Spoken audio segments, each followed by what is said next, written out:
आज हम लोग सिमेंटिक एलिमेंट्स और एक्सेसिबिलिटी एट्रीब्यूट्स को कवर करेंगे। तो ये कुछ सिमेंटिक एलिमेंट्स मैंने यहाँ पे लिस्ट किए हुए हैं जो हम लोग कवर करेंगे, और ये एक्सेसिबिलिटी एट्रीब्यूट्स।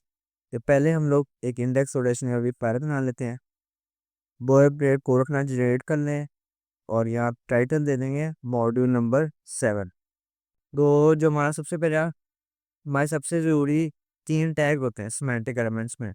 पहला होता है एक हेडर टैग, इसके बाद हमारे से होता है मेन टैग, और एंड में हमारे से होता है फुटर टैग। तो ये 3 मेन इंपॉर्टेंट टैग है। ये होता है हमारा टॉप सेक्शन का, ये होता है हमारा बॉटम सेक्शन का, और ये पार्ट हमारा जो होता है, ये सारा हमारा जो मेन कंटेंट होता है वो इस टैग के अंदर हम लोग लिखते हैं। पहले हेडर सेक्शन को हम लोग फिल कर लेते हैं। इसके अंदर सबसे पहले हमारे पास ये होता है, हम लोग पहले यहाँ पे एक हेडिंग लिख देंगे H1, और यहाँ पे जो हमारा टॉपिक है वो लिख देते हैं सिमेंटिक एस्टिमल एंड एक्सेसिबिलिटी एट्रीब्यूट्स। तो ये हमने सबसे पहले इसके अंदर एक हेडिंग लिख देनी है हेडर टैग के अंदर, और ये इसमें हेडिंग आ जाती है। उसके बाद हमारे से एक नैव टैग आता है, नेविगेशन टैग। ये भी एक सिमेंटिक एलिमेंट है। इसके अंदर क्या बनाएंगे, इसके अंदर हम लोग एक लिस्ट बना लेते हैं, और उस लिस्ट में लिंक्स होंगे, और एक एंकर टैग इस तरह बना के इसे कॉपी कर लेते हैं और 5 टाइम्स पेस्ट कर देते हैं। तो पहला जो हमारा लिंक है उसका नाम होगा होम पेज, होम सेक्शन। उसके बाद अबाउट सेक्शन, उसके बाद हमारा ब्लॉग और कॉन्टैक्ट, और लास्ट लिंक हमारा इन्फो सेक्शन। तो ये हमने 5 सेक्शंस के लिंक्स ऐड कर लिए हैं। और अभी हम लोग इसका पाथ नहीं देंगे, अभी मैं उसे बाद में कवर कर लेता हूँ। अभी आप बस ये बना लें। उसके बाद हमारा मेन टैग जो होता है, पहले हम शिफ्ट प्रोडक्ट बात है फॉर्मेटिंग के लिए। मेन टैग के अंदर हमारे पास एक टैग होता है सेक्शन टैग। ये जो हमारे मल्टीपल सेक्शंस होते हैं पेजेस के, उसके लिए सेक्शन टैग का हम लोग इस्तेमाल करते हैं। बस पहला सेक्शन टैग आ गया, और इस सेक्शन टैग में हम लोग होम पेज यानी मेन कंटेंट यहाँ पे अपना लिख देंगे। हम लोग यहाँ पे लिख देंगे एक हेडिंग 2 का टैग। इसमें लिख देंगे कि वेलकम टू मॉड्यूल 7 लिख देते हैं। और यहाँ पे हम लोग एक बैकअप टैग यूनिट दबा देते हैं कि today we will learn one of the most interesting topics in estimate. ये हमने थोड़ा सा इसके बारे में इंफॉर्मेशन देगी। तो ये हमारा मेन जो सेक्शन है होम सेक्शन, ये हमने बना लिया। फिर हम लोग एक और सेक्शन बना लेते हैं। हमारा जो नेक्स्ट सेक्शन है, जी सेक्शन टैग को कॉपी आप कर लें, और ये हमारा शिफ्ट प्रोडक्ट तो आते हैं नेक्स्ट सेक्शन आ गया। इसके अंदर हमारा ये अबाउट सेक्शन है, तो हम लोग यहाँ पे देखते हैं अबाउट अस, और इसके अंदर लिख देंगे we are very glad to have you. तो ये हमने थोड़ा सा अबाउट सेक्शन में थोड़ी इन्फॉर्मेशन ऐड कर ली है। उसके बाद हमारे पास ये बहुत हम लोग एक सेक्शन बनाते हैं, वो हमारा हो जाएगा ये ब्लॉग सेक्शन। तो ब्लॉग हम लोग इसका नाम बनाते हैं, हम लोग सेक्शन टैग का इस्तेमाल नहीं करेंगे, हम लोग आर्टिकल टैग का इस्तेमाल करेंगे। और आर्टिकल टैग एक सिमेंटिक एलिमेंट है। आर्टिकल टैग बनाएंगे, इसके अंदर हम लोग कोई ब्लॉग पोस्ट या न्यूज़ लिखने हैं, तो हम लोग इसके अंदर पहले एक हेडिंग 2 वाला टैग ऐड कर लेते हैं, और यहाँ पे लिख देंगे ब्लॉग पोस्ट। हम लोग यहाँ पे लिख देंगे कि पब्लिश्ड ऑन मेन 29 2025, और यहाँ पे इसका पूरा कॉन्टेंट लिख देंगे semantic summary is the best to learn.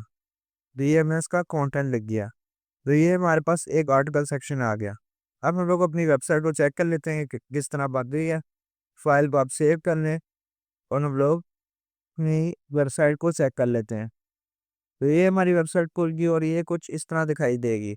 ये हमारा H1 टैग से बना हुआ है, ये हमारे 5 लिंक्स आ गए, ये हमारा मेन कंटेंट आ गया होम वाला, ये अबाउट अस सेक्शन, और ये ब्लॉग पोस्ट। इसके अलावा अब हम लोग एक वो बना लेते हैं कॉन्टैक्ट वाला सेक्शन। तो हम लोग एक सेक्शन टैग का इस्तेमाल करेंगे, H2 में लिखेंगे कॉन्टैक्ट अस, और अब हम लोग यहाँ पे एक फॉर्म बना लेंगे। फॉर्म बना लेते हैं, एक्शन को आप होम्स कर लें। इसके अंदर हम लोग एक लेबल ऐड कर देंगे, और एक इनपुट फील्ड। लेबल में हम लोग लिख देंगे कि फुल नेम, ये हमारा लेबल आ जाएगा इसका। कोर में भी लिख देंगे फुल नेम, और हम लोग इसे आईडी दे देंगे यही फुल नेम वाली, ताकि पता चल जाए कि इस इनपुट फील्ड का यही लेबल है। तो हम इसे एक नेम भी ऐड कर लेते हैं जो कि बेहतर होगा, इस तरह मैंने आपको पहले एक्सप्लेन किया है। हमने इसे एक आईडी भी दे दी है। ये हमारी पहली इनपुट फील्ड तैयार हो गई। अब दूसरी कर लेते हैं। यहाँ पे हम लोग लिख देंगे ईमेल। हम लोग इसे कॉपी कर लेते हैं। फॉर अब आपने अगर यहाँ पे जैसे फुल नेम यहाँ पे भी लिखा है, फुल नेम यहाँ पे भी और यहाँ पे भी, अगर हमने इन तीनों को एक साथ सेलेक्ट करके तीनों को एक ही बारी चेंज करना है तो आप क्या करेंगे, आप इसे सेलेक्ट करेंगे, कंट्रोल डी दबाएंगे और कंट्रोल डी फिर से, वो तीनों एक साथ ही आप चेंज कर सकते हैं। यहाँ पे हम लोग ले लेंगे ईमेल, वो ये तीनों में आपके पास ईमेल लिखा आ गया। ये हमारे पास एक और लेबल बन गया। और हम लोग लास्टली एक मैसेज वाला टेक्स्ट एरिया बना लेते हैं। यहाँ पे हम लोग लिख देंगे मैसेज, फॉर मैसेज, और हम लोग यहाँ पे टेक्स्ट एरिया बना लेते हैं। टेक्स्ट एरिया नेम में भी मैसेज को कॉपी कर लेंगे और आईडी में भी मैसेज को। रोज हम लोग दे देंगे से 5 और कॉलम्स 30 देते हैं। यहाँ पे अभी हमने प्लेस होल्डर नहीं ऐड किया, हम लोग सिर्फ ये जो मैसेज वाला टेक्स्ट एरिया है इसमें हम लोग प्लेस होल्डर ऐड कर लेते हैं। और यहाँ पे लिख देते हैं राइट अ मैसेज। तो हमने यहाँ पे एक प्लेस होल्डर भी ऐड कर लिया। अपनी वेबसाइट पे आते हैं, तो ये हमारा कॉन्टैक्ट वाला जो साम था वो बन गया। इसकी अब ज़रा फॉर्मेटिंग कर लेते हैं। प्लेट टैग यहाँ पे बना लें, इसे कॉपी कर लेते हैं, यहाँ पे 2 पेज कर लें, यहाँ पे एक, यहाँ पे 2, यहाँ पे एक, और यहाँ पे 2। और हमारा जो बटन वाला टैग है, सबमिट वाला बटन, वो भी हमने बना लिया। तो ये हमारा कॉन्टैक्ट वाला होम फॉर्मेट हो गया। तो हमारा कॉन्टैक्ट सेक्शन भी बन गया है। और अब हमारा जो लास्ट सेक्शन है वो होगा हमारा इन्फो सेक्शन। यहाँ पे हम लोग सेक्शन लिख देते हैं, यहाँ पे लिख देंगे इन्फो, और सॉरी यहाँ पे नहीं, सेंटर प्रेस करें, एचटीएमएल में हम लोग लिखेंगे इन्फो। यहाँ पे पैराग्राफ टैग में डालें। और अब आपने क्या करना है, आपने लिखना है यहाँ पे लॉरअप। लॉरअप लिख के आपने इनटू यानी स्टार बैक और 24 दबा देना है। ये हमारे पास रैंडम टेक्स्ट हमें जनरेट करके दे देता है। शिफ्ट और टैब दबाते हैं, ये हमारा जैसे भी हमने रैंडम टेक्स्ट जनरेट करवाया। अपनी वेबसाइट पर लोग देखते हैं कि ये हमारे पास इनको की जो इन्फॉर्मेशन है ये हमें शो के आ रही है। अब हमारा जो फुटर टैग है वो रह गया। वो इसमें हम लोग हमारा जो कॉपीराइट होता है वेबसाइट पर हम लोग वो ऐड करते हैं।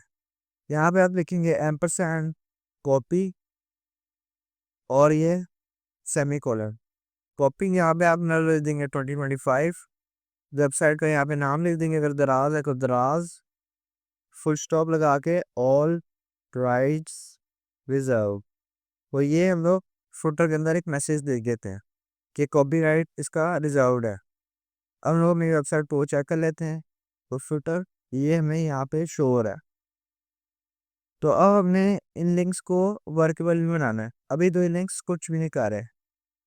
तो इन लिंक्स को वर्केबल बनाने के लिए हम लोग जो इसका href टैग है हम लोग उसमें लिखेंगे हैशटैग होम।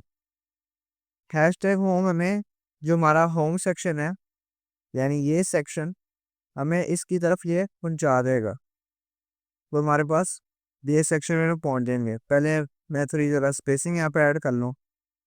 अब लोग क्या करेंगे, इस ये जो हमारा सेक्शन है होम सेक्शन, हम लोग इधर एक आईडी दे देंगे। आईडी को भी तक हमने फॉर्म्स पर इस्तेमाल किया है। और इसका एक और पर्पस होता है, अगर आपने आपका एक सिंगल पेज है और उसी सिंगल पेज के अंदर आपने किसी सेक्शन पे जाना है तो हम उसे एक आईडी देते हैं और यहाँ पर लिख देंगे होम। तो अगर हमने जैसे आईडी दे दिए होम, तो ये लिख जो इसमें हमने लिखा है हैशटैग होम, ये इस आईडी पे जाएगा और इस सेक्शन को हमें डिस्प्ले कर देगा। अब हम उसे चेक कर लेते हैं ब्राउज़र पे आके। इसे जब हम प्रेस करेंगे ये देखिए ये हमारा जो होम सेक्शन है ये डिस्प्ले होने लग गया। अब हम फिर से प्रेस करते हैं तो ये यहाँ पे डिस्प्ले हो रहा है।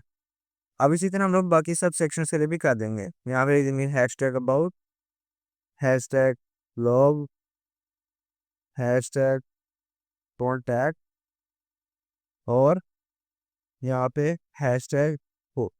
वो ये हमारे पास सारी चीज़ें आ गई हैं, हम लोग इसे कॉपी कर लेते हैं। अबाउट सेक्शन में आ जाएंगे आईडी और इसे यहाँ पे पेस्ट कर देंगे। जॉब सेक्शन में आ जाएंगे, इसे कॉपी कर लेते हैं और आईडी और इसे पेस्ट कर लिए। यहाँ पे हम लोग एक आईडी और यहाँ पे हम लोग कॉन्टैक्ट लिख देते हैं। और जो इन्फो सेक्शन है इधर भी हम लोग एक लगा देंगे आईडी और इन्फो लिख देंगे। तो ये हमारे सेक्शन सारे। अब जब हम सारे लिंक्स पे क्लिक करेंगे तो ये हमें उन सेक्शंस पे लेके जाएंगे। जैसे अभी ब्लॉग पोस्ट लिंक पे क्लिक किया तो ये ब्लॉग पोस्ट ले सेक्शन पे हमें ले गया। इन्फो पे क्लिक करेंगे वो इन्फो सेक्शन पे ले जाएगा। और अगर हम कॉन्टैक्ट सेक्शन को प्रेस करते हैं कॉन्टैक्ट फॉर्म पे ले जाएगा और अबाउट वाले सेक्शन पे। वो इस तरह हमारे लिंक्स पे वर्क कर रहे। इसके अलावा हमारे पास एक टैग रह गया, वो है फिगर। तो उस टैग को हम लोग जो हमारा होम सेक्शन है इसके अंदर ऐड कर लेते हैं। यहाँ पे हम लोग देंगे फिगर। वही जो फिगर हमारा टैग है इसका काम होता है, अगर हमें कोई इमेज या डायग्राम ऐड करनी हो तो उसके लिए जब कैप्शन लगानी है तो ये उसके लिए काम आता है। इसका एक सब टैग होता है फिग कैप्शन। तो हम लोग जो इमेज है उसे इस सभी कैप्शन में डिस्क्राइब करते हैं। अगर हमने यहाँ पे एक लगानी है इमेज जिसमें एक बंदा किताब पढ़ रहा है तो हम लोग फिर कैप्शन में लिख देंगे पर्सन रीडिंग अ बुक। तो ये हमारा इसकी कैप्शन आ जाएगी। अब सोर्स से हम लोग एक बंदे को ढूंढ लेते हैं जो बुक पढ़ रहा हो। यहाँ में हम लोग देंगे पर्सन रीडिंग बुक। तो ये हमें एक उसकी इमेज मिल जाएगी। इमेजेस में चले जाते हैं और ये इमेज सही लग रही है, इसे हम लोग ओपन इमेज न्यू टैब दबा देंगे और इसका जो लिंक है कॉपी करके इस इमेज टैग में पेस्ट करके शिफ्ट और टेस्ट दबा में फॉर्मेटिंग आपकी फिर हो जाएगी। यहाँ पे हम लोग आ जाएंगे अपने इसमें और ये हमारे पास इमेज आ रही है। अब इसका कोई बैकग्राउंड कलर नहीं है, इसका ज़रा बैकग्राउंड कलर भी ऐड कर देते हैं। हम लोग इमेज की तरफ आ जाएंगे। यहाँ पे हम लोग लिख देंगे स्टाइल। ये हमारे से एट्रीब्यूट होता है जिससे हम लोग CSS लगा सकते हैं। और यहाँ पे हम लोग लिखेंगे बैकग्राउंड कलर। ब्लू को सिलेक्ट करके इस पर हवर करके इसे स्लाइडली लाइट ब्लू बना देंगे। तो ये बस मैंने एक CSS प्रॉपर्टी ली है, ऐड किया। अभी आप टेंशन ना लें, आगे हमने वैसे नेक्स्ट वीडियो में इन्हीं के बारे में लोग डिटेल में डिस्कस करेंगे। तो अभी इसके पास एक बैकग्राउंड कलर आ गया। तो ये हमारे पास फिगर टैग हमारा कवर हो गया और ये इसकी कैप्शन आ रही है पर्सन रीडिंग अ बुक। इसके अलावा अब हमारे एक्सेसिबिलिटी एट्रीब्यूट्स को कवर कर लेते हैं। वो जो हमारा पहला एक्सेसिबिलिटी एट्रीब्यूट है वो स्क्रीन रीडर्स को पता है कि हमने यहाँ पे क्या इस चीज़ से क्या होगा। ये जो नेविगेशन टैग है इस चीज़ से क्या होगा हम लोग यहाँ पे मेंशन करते हैं। जैसे अगर मेन नेविगेशन है इसका पर्पस तो हम लोग इसका पर्पस एरिया लेवल में लिखते हैं कि अगर जो बंदा देख नहीं सकता से स्क्रीन रीडर ये बता दे कि इसके अंदर नेविगेट इस वाले टैग से हम लोग करने वाले हैं। तो ये एरिया लेवल का काम होता है। फिर हमारा जो एक और टैग होता है और एट्रीब्यूट, इसको भी मैंने पहले कवर किया है मगर फिर भी आपको बताता हूँ कि जो और एट्रीब्यूट होता है इस्तेमाल होता है अगर इमेज कोई लोड नहीं हो रही। कोई जो और एट्रीब्यूट में अगर आपने कोई टेक्स्ट लिखा होगा तो वो यूज़र को शो हो जाता है। तो यहाँ पे रोल ले लेते हैं मैन रीडिंग बुक। तो अगर ये इमेज लोड ना हुई तो और टेक्स्ट में ये शो हो जाएगा। तो और टेक्स्ट भी हो गया। इसके अलावा हमारे साथ है टैब इंडेक्स। तो अभी तो हमारा जो है अगर हम लोग टैब को प्रेस करें अपनी वेबसाइट पे आके तो ये सही ही वर्क कर रहा है। और अगर हमें फिर भी किसी चीज़ को अपने हिसाब से वर्क करवाना हो हम लोग क्या करते हैं, हम लोग यहाँ पे आते हैं जो लिंक्स हैं हम उसके आगे प्रेस करेंगे और यहाँ पे देखते हैं टैब इंडेक्स। टैब इंडेक्स हम इसे 1 दे देंगे। तो यहाँ पे टैब इंडेक्स पे दबाएंगे इसे 2 दे देंगे। तो जब इसे टैब दबाएंगे पहला ये खुलेगा, फिर से टैब दबाएंगे दूसरा ये खुलेगा। अगर हम इसे 1 इसे कर देते हैं और 2 इसे कर देंगे तो क्या होगा, जब हम लोग टैब दबाएंगे तो ये हमें तो नीचे लेके जा रहा है। जरा ये गलत हो गया। हम लोग इसे यहाँ पे 3 भी कर देते हैं। ये वेबसाइट को रिफ्रेश करके टैब दबाएंगे तो हमें पहले अबाउट वाले पे लेके जा रहा है, फिर होम पे लेके जा रहा है, फिर ब्लॉग पे और फिर हमें नीचे लेके जा रहा है। वो इस तरह ये टैब इंडेक्स को हम लोग कंट्रोल करते हैं। हम लोग यहाँ पे कर देते हैं 1 2 3 यहाँ पे कॉपी करके मैं कर देंगे 4 और यहाँ पे 5। तो इससे जो यूज़र होता है आपकी वेबसाइट पे उसके लिए आसान होता है आपकी वेबसाइट को नेविगेट करना। टैब वाला जो बटन है उसके ज़रिए, तो टैब टैब दबाएगा, तो जहाँ पे आपने उसे लेके जाना है पहले आप उसे टैब इंडेक्स के ज़रिए कंट्रोल कर सकते हैं। तो ये हमारा और सारे एक्सेसिबिलिटी एट्रीब्यूट्स भी कवर हो गए हैं और ये सारे टैग्स भी कवर हो गए हैं। आर्टिकल, फिगर, फुटर, हेडर, नैव, मेन सारे हो गए हैं। अब हमारा एक जो प्रॉब्लम है, या देखते हैं कि जो हमारा फिगर है और जो फिर कैप्शन, ये ज़रा थोड़ी ज़्यादा स्पेस ले रहा है। अगर हम इस पार्ट को देखें, ये थोड़ी सी स्पेस ले रहा है और ये कुछ ज़्यादा स्पेस दे रहा है, बाकी सारे भी थोड़ी थोड़ी स्पेस दे रहे हैं। अगर तो हम लोग पहले से इंस्पेक्ट कर लेते हैं कि ऐसा हो क्यों रहा है। हम लोग दबाएंगे कंट्रोल शिफ्ट आई, अपना ये जो सिलेक्टर वाला बटन है इसे प्रेस करके हम लोग अगर इसके पास हैं तो आपको ये शो हो रहा है। ये अगर हम लोग देखें फिगर टैग, यहाँ पे कंप्यूटर ने आप चेक कर सकते हैं मार्जिन फ्री ले रहा है। लेफ्ट 40, राइट से भी 40, ऊपर से 16, नीचे से 16। अगर हमें इसकी मार्जिन हटानी हो लेफ्ट और राइट से तो हम लोग CSS से वो भी हटा सकते हैं। हम लोग VS कोड में आ जाएंगे, हम लोग फिगर में आ जाएंगे, हम लोग यहाँ पे लिख देंगे स्टाइल। CSS को ऐड करने के लिए हम लोग लिखेंगे मार्जिन और हम लोग यहाँ पे लिख देंगे 0। तो ये सारी मार्जिन मिटा देगा हमारी। तो ये अब उतनी स्पेस ले रहा है जितनी बाकी सारे लेगा। तो ये प्रॉब्लम रिजॉल्व हो गई। अब अगर मैं आपको ये जो हमारा इन्फो टैग है इसको अगर हम लोग कोई देर के लिए कमेंट कर दें, हम लोग क्या करेंगे, इसे सारा सिलेक्ट करेंगे ना इस सेक्शन को। ये तो भी ऊपर ही नहीं जा रहा, ऊपर से नीचे हम लोग ट्राई कर लेते हैं। ये यहाँ से नीचे का जाए और इस सारे को जो हमारे को पहले बताया था कंट्रोल और फोर्थ स्लैश अगर कमेंट करें तो पहले तो ब्राउजर से रीड नहीं करेगा। वो ये अब हमारा इंट्रो टैग वाला सारा हट जाएगा। अब अगर हमने इस लिंक को इस्तेमाल करें, वो वाला हमें होम पे सही लेके जा रहा है, अबाउट वाला हमारा अबाउट पे भी थोड़ा सही लेके जा रहा है। अगर हम लोग ब्लॉग पे दबाएं वो भी हमें वहीं पे लेके जा रहा है, कॉन्टैक्ट पे भी दबाएं वो भी हमें वहीं पे लेके जा रहे हैं, नीचे नहीं जा रहा। तो इन्फो जो हमारा हमारा ये चीज़ है, ये हमें जब नीचे स्पेस देती है तो ही ये देखेंगे बार है थोड़ी नीचे जा पाती है, फिर कोड टैग पे सही आ पाता है। तो इसलिए ये इन्फो टैग हमने इन्फो का सेक्शन ऐड किया था, उनसे वापस अनकमेंट कर लेते हैं। अब हम लोग कॉन्टैक्ट वाले सेक्शन पे हैं तो ये देखिए टॉप पे हमें कॉन्टैक्ट शो हो रहा है। अबाउट वाले सेक्शन पे हैं, अबाउट सेक्शन टॉप पे शो हो रहा है। तो इसलिए हमने ये इन्फो का जो मैसेज है ये इसलिए ऐड किया था। तो ये हमारी सिमेंटिक एस्टिमल और एक्सेसिबिलिटी एट्रीब्यूट्स कवर हो गए हैं। जो उम्मीद है आप सबको मज़ा आया होगा और काफ़ी कुछ सीखने को मिला होगा। तो मिलते हैं नेक्स्ट वीडियो में जहां हम लोग CSS को बहुत अच्छी तरीके से उसकी सारी बेसिक्स को कवर करेंगे। शुक्रिया।